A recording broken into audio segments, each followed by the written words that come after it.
அனைவரும் அச்சப்பட்டுக் கொண்டிருந்த யுத்தம் ஆரம்பமாகிவிட்டது. Iran, Israel, Bahrain, Qatar, Oman, Jordan என்று வளைகுடாவின் பல பிரதேசங்கள் குண்டுகளால் அதிர்ந்து கொண்டிருக்கின்றன.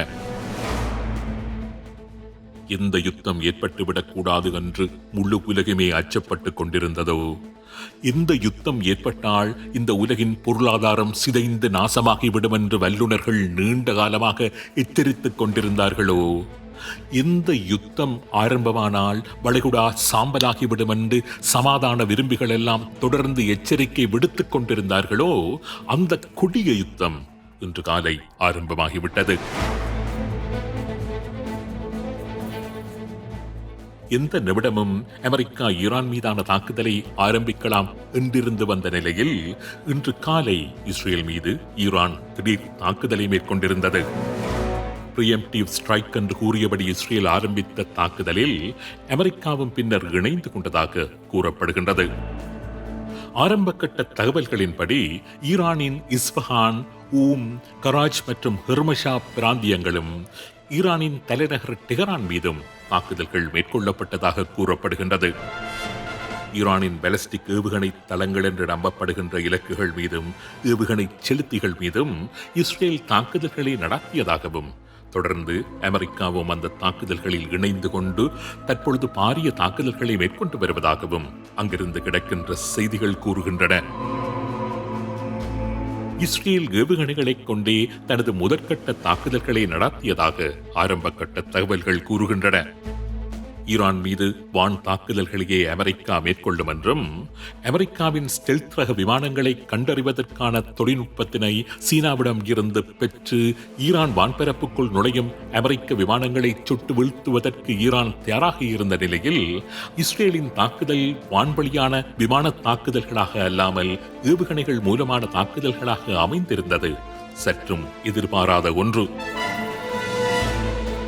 ஈரான் தலைநகர் டெஹரானின் பல்கலைக்கழக வீதி மற்றும் ஜோம்ஹூரி பகுதிகளில் பல ஏவுகணைகள் வந்து தாக்கியதாக தெரிய வருகின்றது. வட தெஹரானில் உள்ள சயாத் கண்டான் என்ற பிரதேசத்திலும் இலாம் என்ற மாகாணத்திலும் ஏவுகணைகள் வந்து விழுந்ததாக அங்கிருந்து கிடைக்கின்ற தகவல்கள் கூறுகின்றன. ஈரானின் ஆன்மீக தலைவர் அயத்துல்லா அலி கமேனியின் உத்தியோகபூர்வ அலுவலகம் அமைந்துள்ள இடத்திலும் ஏவுகணை தாக்குதல்கள் மேற்கொள்ளப்பட்டதாக தி அசோசியேட்டட் பிரஸ் கூறுகின்றது. இருந்த போதிலும் அயத்துல்லா கமேனி ஏற்கனவே அங்கிருந்து வெளியேற்றப்பட்டு வேறு இரகசிய இடமொன்றுக்கு நகர்த்தப்பட்டு விட்டதாகவும் அந்த ஊடகம் கூறுகின்றது. இதுவரை வெளியான தகவல்களின்படி ஈரானின் புலனாய்வுத்துறை அமைச்சக தலைமை அலுவலகம், ஈரானின் பாதுகாப்பு அமைச்சின் தலைமையகம், பர்சின் என்று அழைக்கப்படுகின்ற இராணுவ தளம் என்பன இஸ்ரேலினாலும் அமெரிக்காவினாலும் தாக்கி அளிக்கப்பட்டுள்ளதாக தெரிய வருகின்றது. ஈரான் மீது இஸ்ரேல் மேற்கொண்ட தாக்குதலில் தென் ஈரான் மாகாணமான ஹோர்மோஸ்கான் மாகாணத்தில் உள்ள ஒரு முன்பள்ளி தாக்குதலுக்கு உள்ளானதாகவும், அங்கு கல்வி கற்றுக் கொண்டிருந்த 5 மாணவர்கள் கொல்லப்பட்டுள்ளதாகவும் ஈரான் குற்றம் சுமத்துகின்றது. ஈரான் மீது மிக கடுமையான தாக்குதல்களை அமெரிக்கா ஆரம்பித்திருப்பதாக அமெரிக்க அதிபர் டொனால்ட் ட்ரம்ப் தெரிவித்துள்ளார். ஈரான் மீதான தாக்குதல்கள் தொடர்பாக அவருடைய ட்ரூத் சோஷியல் தளத்தில் 8 நிமிட வீடியோ ஒன்றையும் அவர் வெளியிட்டுள்ளார். அமெரிக்காவும் இஸ்ரேலும் இணைந்து மிக பிரமாண்டமான தாக்குதல்களை மேற்கொண்டு வருகின்றது என்றும், அந்த தாக்குதல்கள் தொடர்ந்து கொண்டிருப்பதாகவும் அவர் தனது அந்த உரையில் தெரிவித்துள்ளார். ஈரானில் ஒரு அரசியல் மாற்றம் அவசியம் என்றும், ஈரானிய மக்கள் தங்களுடைய ஆட்சியை கைப்பற்றிக் கொள்ள வேண்டும் என்றும் அவர் ஈரானிய மக்களிடம் வேண்டுகோள் விடுத்துள்ளார். ஈரானின் ஏவுகணைகளை தாம் முற்றாக அழித்து தரைமட்டமாக்கப் போவதாகவும், ஈரானின் கடற்படையையும் முற்றாக அழித்துவிடப் போவதாகவும் ட்ரம்ப் அறிகுவல் விடுத்துள்ளார். ஈரானின் ப்ராக்சிகள் தொடர்ந்து வந்த பிராந்தியத்தையும் உலகையும் அச்சுறுத்திக் கொண்டிருக்கும் நிலையை முற்றிலுமாக மாற்றப் போவதாகவும் அவர் சூளுரைத்துள்ளார். ஈரானின் ஆட்சி எப்பொழுதுமே அணுவாயுதத்தை கைகளில் எடுக்க நினைக்கக்கூடாது என்றும், அப்படி எடுக்க முடியாதபடி அமெரிக்கா இந்த நடவடிக்கையின் கூடாக உறுதிப்படுத்தும் என்றும் அவர் கூறியுள்ளார். அமெரிக்க ராணுவ பலத்தை யாருமே இலகுவில் சவாலுக்கு இழுத்துவிட முடியாது என்பதை ஈரானின் ஆட்சி விரைவில் உணர்ந்து கொள்ளும் என்றும் அவர் மேலும் கூறியுள்ளார். அது மட்டுமல்ல, அமெரிக்கர்களும் தமது உயிர்களை இந்த யுத்தத்தில் இழக்க வேண்டி ஏற்படும் என்றும், உலகத்தின் நன்மை கருதி இப்படியான ஒரு உயிர் தியாகத்திற்கு அமெரிக்கர்கள் தயாராக இருக்க வேண்டும் என்றும் அவர் அமெரிக்க மக்களிடம் கேட்டுக்கொண்டுள்ளார். ஈரானில் தொலைபேசிகள், இணையதளங்கள் இயங்கவில்லை என்று கூறப்படுகின்றன. ஈரானா உட்பட பல ஊடகங்கள் சைபர் தாக்குதலுக்கு உள்ளானதாகவும், அந்த ஊடகங்களின் இணையதளங்கள் முற்றாகவே சீரழிந்து போயுள்ளதாகவும் அங்கிருந்து கிடைக்கும் செய்திகள் தெரிவிக்கின்றன. இது இவ்வாறு இருக்க, இஸ்ரேல் மீதும் வளைகுடா நாடுகளில் உள்ள அமெரிக்க தளங்கள் மீதும் ஈரான் மிக கடுமையான ஏவுகணை மற்றும் ட்ரோன் தாக்குதல்களை ஆரம்பித்துள்ளதாக அங்கிருந்து கிடைக்கும் தகவல்கள் தெரிவிக்கின்றன. குறிப்பாக இஸ்ரேலின் தலைநகர் டெல் அவீவ் மீதும் இஸ்ரேலின் வடக்கு பிரதேசம் ஒன்றின் மீதும் ஈரானின் ஏவுகணைகள் விழுந்து வெடித்துள்ளதாக ஆரம்ப கட்ட தகவல்கள் தெரிவிக்கின்றன. கட்டார், பாரேன், குவைத், ஜோர்தான் போன்ற நாடுகளில் உள்ள அமெரிக்க தளங்கள் மீது ஈரான் ஏவுகணைகள் மற்றும் ட்ரோன்கள் கொண்டு தாக்குதல்களை மேற்கொண்டு வருவதாகவும் கூறப்படுகின்றது. இந்த நிகழ்ச்சி தயாரிக்கப்படுகின்ற வரை ஈரானிய ஏவுகணைகளினால் ஏற்பட்டுள்ள சேத விவரங்கள் வெளியாகவில்லை. கட்டார் மீது இன்று காலை ஈரானினால் ஏவப்பட்ட அத்தனை ஏவுகணைகளையும் தமது வான் பாதுகாப்பு ஏவுகணைகள் வானில் வைத்து தாக்கி அழித்து விட்டதாக கட்டாரின் பாதுகாப்பு அமைச்சு அறிவித்திருந்தது. அப்படியான அறிவிப்பு வெளியாகி சில நிமிடங்களில் கட்டாரின் சில இடங்களில் குண்டுவெடிப்பு சத்தங்கள் கேட்டதாக கட்டார் செய்திகள் தெரிவிக்கின்றன. இப்பொழுது நீங்கள் பார்க்கின்ற காட்சி, கட்டாரில் பணிபுரிகின்ற ஒரு ஈழத்தமிழர் அங்கு நடைபெற்று வருகின்ற ஏவுகணை தாக்குதல்கள் தொடர்பான காட்சிகளை பதிவு செய்து எங்களுக்கு அனுப்பி வைத்துக் கொண்டிருக்கின்ற காணொளிகள். கட்டாரில் பணியாற்றுகின்ற அவரை தொடர்பு கொண்டு அங்கு என்ன நடந்து கொண்டிருக்கின்றது என்று கேட்டேன். இருக்கிறார். எங்களுக்கு காலையில ஒரு 10 மணி 10:30 போல அலர்ட் வந்தது. இப்படி சேஃபா எல்லா இடத்தையும் இருங்க,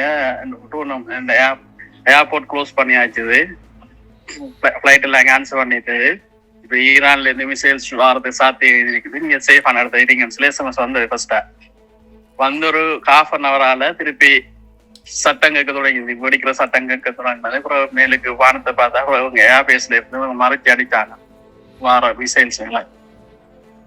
க்ளோஸுக்கு ஒருக்கா அங்க இது வந்து கொண்டு இருந்தது. எங்களுக்கு ஃபர்ஸ்டா நாங்க பார்க்கக்குள்ள ஒரு 12 இருக்கும். ஃபர்ஸ்டா வந்து மறைச்சி அடிக்கக்குள்ள இன்னும் 2 இடத்த விழுந்துன்னு சொல்லி சொன்னாங்க. நான் என்ன கன்ஃபார்ம் வக்ராவிலையும் இன்னொருத்தையும் விழுந்து இருக்க சொல்லி சொன்னாங்க. நான் அது ஷுவரா கன்ஃபார்ம் பண்ணிடலாம். நான் விழுந்த சட்டம் கேட்டது, எங்க விழுந்தன்னு சொல்லி சரியா தெரியாது.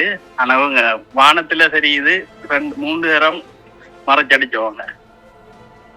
அது எல்லா போனுக்கும் உடனும் வருது. எல்லா போனுக்கும் கவர்மெண்டால இன்ஃபார்ம் பண்றாங்க. உடனும் மெசேஜ், இது ஒரு போன் அரபிலையும் இங்கிலீஷ்லயும் மெசேஜ் வருது. நான் அனுப்பி விடுறேன் உங்களுக்கு. மற்றது ஃபேஸ்புக்ல உடனும் போட்டிருக்காங்க, இவங்களோட டிஃபென்ஸ் மினிஸ்ட்ரியால, கத்தார் டிஃபென்ஸ் மினிஸ்ட்ரியால போட்டிருக்காங்க இப்படி சேஃபான இடத்துல இருங்கன்னு சொல்லி. ஃபயர் எல்லாம் அடிக்கிறோம், ஆஃபீஸ்ல இருக்கிற ஃபயர் எல்லாம் சிஸ்டம் உடனும் வேலை செய்யுது. அதே டைம் எல்லாரோட மொபைலுக்கும் உடனும் அலர்ட் மெசேஜ் ஒன்று வருது, இப்படி சேஃப் ஆயிருங்கன்னு சொல்லி. இந்த ஒரு சத்தம் கேட்க ஸ்டார்ட் பண்ண முதலே எங்களுக்கு எஸ்எம்எஸ் வருது. அப்படி இல்லை, அது ஒரு ஆஃப் ஏரியால இருக்கிற மிலிட்டரி பேஸ் எங்கட ஆஃபீஸ்ல இருக்கு. நாங்க இருக்கிற இடத்துல இருந்து கிட்டத்தட்ட ஒரு 10 கிலோமீட்டருக்கு அங்கெல்லாம் இருக்குது. அந்த ஏரியா ஃபுல்லா வெட்ட வழி. அங்கெல்லாம் அப்படி ஒரு பில்டிங் ஒன்றும் இல்லை. அவங்களோட கேம்பஸ் சுற்றி அவங்களோட ஒரு 10 கிலோமீட்டர் சரௌண்டிங்ல ஒன்றும் இல்லை. அதுக்கு அங்கெல்லாம் பில்டிங்ஸ் எல்லாம் இருக்குது. எங்களுக்கு அப்படி ஒன்றும் இல்லை. ஸ்டாஃப் எங்களுக்கு அப்படி சிவிலியன்ஸுக்கு ஒர்க்கர்ஸுக்கு அப்படி ஒரு செட்டப் ஒன்றும் இல்லை. எங்க பில்டிங்கள் நார்மலா ஒரு 3 floor அப்படித்தான் எங்களோட பில்டிங்ஸ் எல்லாம் கூட இருக்கிறது. கீழே இருக்கிறபடியா எங்களுக்கு சேஃப். மற்றபடி பங்கர் அப்படி செட்டப் அப்படி ஒன்று சொல்லி ஒன்றும் இல்லைங்க. அப்படின்னு ஒன்றும் வரல, பொதுமக்களுக்குன்னு சொல்லி வரல.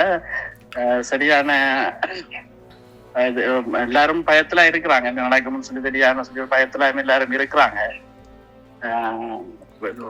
வாரத்துல எங்க விழும்புன்னு சொல்லி தெரியாதானே.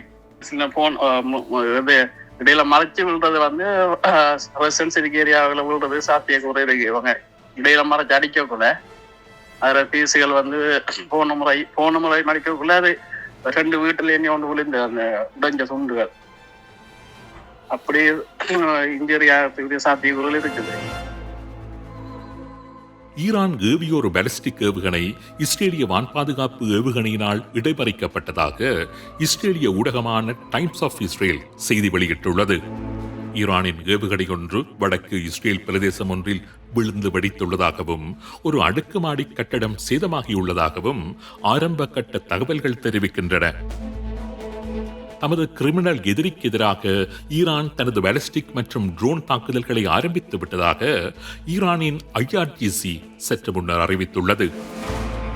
ஈரான் தனது முதற்கட்ட தாக்குதல்களை இஸ்ரேல் மீது மேற்கொண்டுள்ளதாகவும் அடுத்து இதுபோன்ற தாக்குதல்களை ஆக்கிரமிப்பு படைகளுக்கு எதிராக ஈரான் மேற்கொள்ளும் என்றும் அறிகூவல் விடுத்துள்ளது.